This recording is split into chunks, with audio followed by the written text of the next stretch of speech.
नमस्कार दोस्तों, तो स्वागत है आप सभी का हमारे YouTube चैनल मैथ्स एलिवेशन पर। और मैं अजय कुमार एक बार फिर से आप लोगों की सेवा में हाजिर हुआ हूं। तो कैसे हो आप सभी? उम्मीद करता हूं सभी बहुत अच्छे होंगे और अपनी अपनी स्टडी को भी बहुत ही अच्छे तरीके से कर रहे होंगे। तो दोस्तों, आज हम आपके लिए फिर से एक नए सेशन के साथ प्रेजेंट हुए हैं।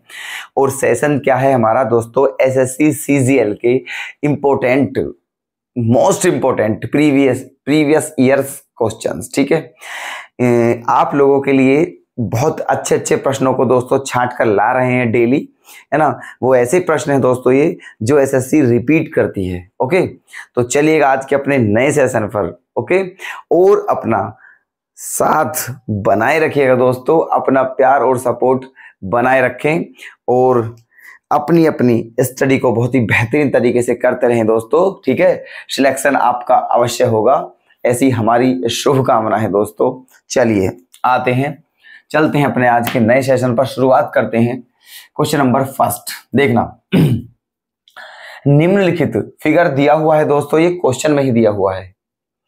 निम्नलिखित प्रश्न का उत्तर दें। इस प्रश्न का उत्तर देना है, यदि कुल अंक 3000 थे तो तर्क शक्ति में अंक क्या होंगे। अब आप सोचोगे तर्क शक्ति कहाँ है? देखो, ये क्या दिया हुआ है दोस्तों? ये हमारा पाई चार्ट है। क्या बोलते हैं इसे? Pie chart. इसमें ये दिया हुआ है देखो, ये पहेली है जो कि 15 डिग्री है, ये गणित है जो कि 100 डिग्री है, ये मौखिक है जो कि 65 डिग्री है, और ये तर्क शक्ति है जो कि 75 डिग्री है, और ये क्या है? कूट लेखन जो कि 45 डिग्री है। अब हमें क्या बताना है कि अगर टोटल अंक कितने थे? 3000। टोटल अंक कितने थे? 3000। तो हमें बताना है तर्क शक्ति में कितने नंबर आए होंगे। तो बेहद आसान प्रश्न है दोस्तों। तर्क शक्ति का मतलब होता है रीजनिंग। ठीक है, तो टोटल कितने नंबर थे? 3000। और जो तर्क शक्ति है वो कितने डिग्री है? 75 डिग्री। 75 डिग्री। अब आप जानते हो कि टोटल कितना डिग्री होता है? 360 डिग्री। तो 75/360। चलिए अब कैलकुलेशन कर लेते हैं। देखो, एक जीरो से एक जीरो कैंसिल होगी। 3 से कितनी बार जाएगा? 100 बार। 3 से कितनी बार जाएगा? 12 बार। ओके, अब 4 से कितनी बार जाएगा? 3 बार। और 4 से कितनी बार जाएगा? 25 बार। क्लियर? अब 3 से ये कितनी बार कट जाएगा? 25 बार।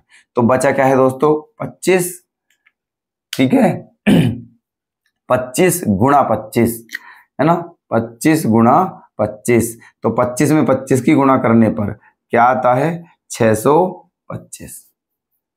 ओके, तो ये आपका आंसर हो चुका है। बताइए, कोई दिक्कत तो नहीं है? बहुत ही अच्छा समझ में आ जाना चाहिए, ऐसा हमको विश्वास है कि ये आपके क्वेश्चन, ठीक है, बिल्कुल जहन में प्रवेश कर चुका है दोस्तों। तो ऑप्शन ए हमारा क्या हो जाएगा? करेक्ट।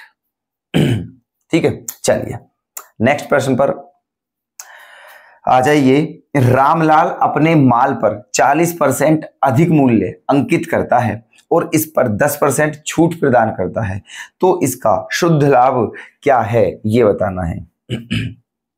देखते हैं, रामलाल ने अपनी वस्तु, अपने माल पर 40% अधिक मूल्य अंकित कर दिया। मान लीजिए उसका जो माल था वो कितने रुपए का था? 100 रुपए का। लेकिन उसने कितने डाल दिए उस पर? 40% अधिक। तो 40% अधिक, इसका मतलब कितने रुपए डाल दिए? 140। ठीक है, मान लीजिए रामलाल का जो माल था वो 100 रुपए का था, लेकिन उसने उस पर कितने डाल दिए? 140। और फिर इस पर 10% की क्या दे दिए? है छूट, डिस्काउंट। तो उसका शुद्ध लाभ बताना है। चलिए, अब हमने ये बात भी आपको बता रखा है कि अगर किसी वस्तु पर छूट दे दी जाए तो फिर वो बिक जाती है। तो जब हमने ये इस पर 10% की छूट दे दी है तो वो बिक चुकी है। और छूट हमेशा MP पर दी जाती है, अंकित मूल्य पर। और अंकित मूल्य कितना है? 140। तो 140 पर 10% की छूट देनी है, तो कितना बचेगा दोस्तों? 90%। 2 जीरो कैंसिल होने के बाद क्या आ जाएगा? 126। ठीक है। इसका मतलब जो रामलाल है ना, उसने उस माल को 126 रुपए में बेच दिया है, तो उसका शुद्ध लाभ बताना है। ठीक है, देखो, उसने वो खरीदा कितने में था दोस्तों? 100 रुपए में, और बेग कितने में दिया, 126 रुपए में। तो आप ही बता दीजिए कितने परसेंट का लाभ हुआ है उसे, 26% का लाभ हुआ है। ठीक है ना, 26% का लाभ हो गया है उसे। ऑप्शन डी हमारा सही है। ओके, चलिए नोट कर लेना। ठीक है, चलिए नेक्स्ट क्वेश्चन। यदि एक अर्धगोलाकार कटोरे की आंतरिक त्रिज्या 5 सेंटीमीटर है, अर्धगोलाकार, ठीक है, semi circular, semi hemisphere, hemispherical बोल सकते हो, ठीक है। तो एक कटोरा है जो कि अर्धगोले के रूप में है और इसकी आंतरिक मोटाई, जो इसकी आंतरिक त्रिज्या है वो 5 सेंटीमीटर है और इसकी मोटाई 0.25 सेंटीमीटर है। तो इस कटोरे को बनाने के लिए आवश्यक सामग्री का आयतन क्या होगा? चलिए देखो, पहले हम आपको दिखाते हैं कटोरा बना के। कटोरा कैसे बनेगा देखना। कटोरा कुछ इस तरह से है, इस तरह से है कटोरा, ऐसे हेमिस्फेयर कटोरा है। अच्छा, जो इसकी आंतरिक त्रिज्या है, जो इसकी आंतरिक त्रिज्या है, आंतरिक त्रिज्या है ना, कहां से, यहां इसका सेंटर है, ये इसकी आंतरिक त्रिज्या है यहां से यहां तक, ये जो कि स्मॉल आर है वो कितनी दी है, 5 सेंटीमीटर आंतरिक त्रिज्या है ये। ठीक है ना, आंतरिक त्रिज्या यहां लिख लीजिए अंदर, स्मॉल आर 5 सेंटीमीटर। और उसकी मोटाई ये है दोस्तों, मोटाई इसकी थिकनेस ये कितनी दी है, 0.25, यहां से यहां तक 0.25 सेंटीमीटर। ओके, तो अब ये बताइए आप कि जो बाहर वाली रेडियस है, मतलब बाहरी त्रिज्या क्या हो जाएगी, 5 और 0.25, 5.25 हो जाएगी, है ना, 5.25 जो बड़ी वाली आर है यहां से यहां तक, ये कैपिटल आर मान लीजिए इसे, ये कितनी हो चुकी है, 5.25 सेंटीमीटर, 5.25 सेंटीमीटर। ये इसकी क्या है, आउटर रेडियस है और ये इसकी इनर रेडियस है। आंतरिक त्रिज्या स्मॉल आर और बाहरी त्रिज्या कैपिटल आर। अब हमें इसका केवल आयतन बताना है। हेमिस्फेयर है, अर्धगोला है, और अर्धगोले का आयतन क्या होता है, देखो पूरा गोला होता है तो उसका आयतन क्या होता है, 4/3 पाई आर क्यूब। अब क्योंकि अर्धगोला है तो आधा हो जाएगा, तो 4/3 का आधा क्या हो जाएगा, 2/3 पाई आर क्यूब, बस। ठीक है, इसका जो आयतन हो जाएगा वो हो जाएगा 2/3 pi r cube minus r cube. ठीक है ना, ये हमारा फॉर्मूला यहाँ यूज होगा, ये 2/3 pi r cube minus r cube. अब क्या करना है, बस वैल्यू पुट करके कैलकुलेशन ही करनी है। 2/3 गुना पाई का मान क्या रखोगे आप, 22/7। ये कैपिटल आर क्या है, 5.25, 5.25 का क्यूब माइनस स्मॉल आर क्या है, 5 का क्यूब। ओके ना, ये आ गया यहाँ। अब इसकी क्या करनी है दोस्तों, कैलकुलेशन करनी है, देखो है ना, 5.25 का क्यूब करना है। थोड़ा सा ये क्वेश्चन कैलकुलेटिव है ना, थोड़ा सा कैलकुलेटिव है, और यही कैलकुलेशन थोड़ा सा टाइम भी लेगी हमारी, है ना। तो क्वेश्चन आपका हो चुका है। अब दोस्तों इस कैलकुलेशन को आप करके देख लेना, आंसर आपका आ जाएगा। वैसे अगर हम आपको बताएं, इस क्वेश्चन का आंसर जो है, इस क्वेश्चन का आंसर है आपका ये बी ऑप्शन है इसका आंसर, ये वाला। ठीक है, 41.28 सेंटीमीटर क्यूब। तो आप इसकी कैलकुलेशन कर लेना, आपका ये आंसर आ जाएगा। और अगर नहीं आता है आपका आंसर कैलकुलेशन करने के बावजूद, तो हमें कमेंट करके बता देना, हम आपको बता देंगे। ठीक है, क्योंकि आंसर इसका यही सही होगा। कर लोगे, कोई दिक्कत तो नहीं होगी। ठीक है, नॉर्मल सी, बहुत ज्यादा बड़ी कैलकुलेशन भी नहीं है, लेकिन क्यूब करना है तो थोड़ी सी बड़ी हो जाएगी। ठीक है, चलिए नेक्स्ट क्वेश्चन पर आते हैं।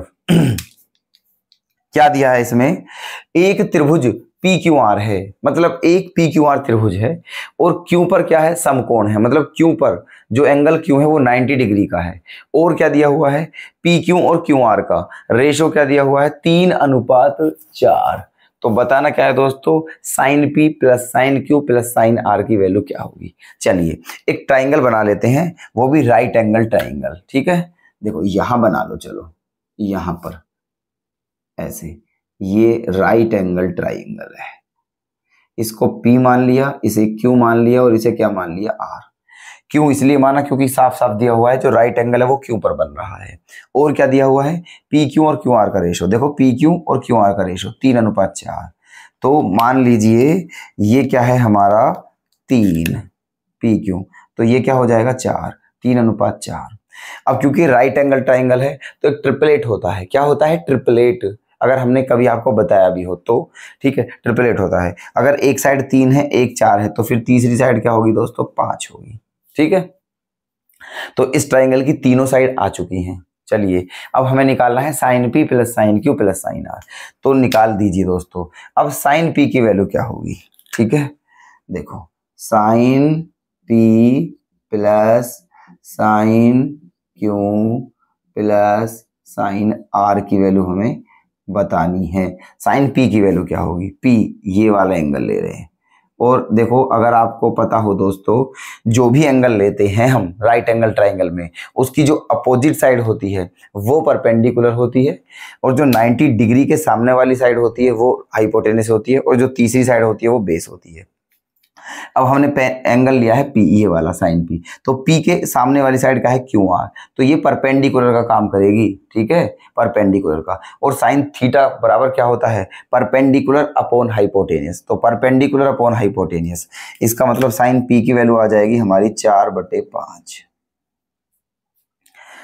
नेक्स्ट अब केस की साइन क्यू। अब क्यू कौन सा है दोस्तों, हमारा ये रहा, तो क्यू, और क्यू कितना है हमारा 90 डिग्री का है, तो इसलिए यहां क्या हो जाएगा sine 90 degree plus sine R. इस बार कौन सा एंगल ले रहे हैं हम, ये वाला एंगल ले रहे हैं साइन आर, तो इस बार इसके सामने वाली साइड कौन सी, पी क्यू। इस बार परपेंडिकुलर क्या होगा हमारा पी क्यू, है ना, और हाइपोटेनस क्या है 5, तो इस बार साइन आर बराबर क्या हो जाएगा 3/5,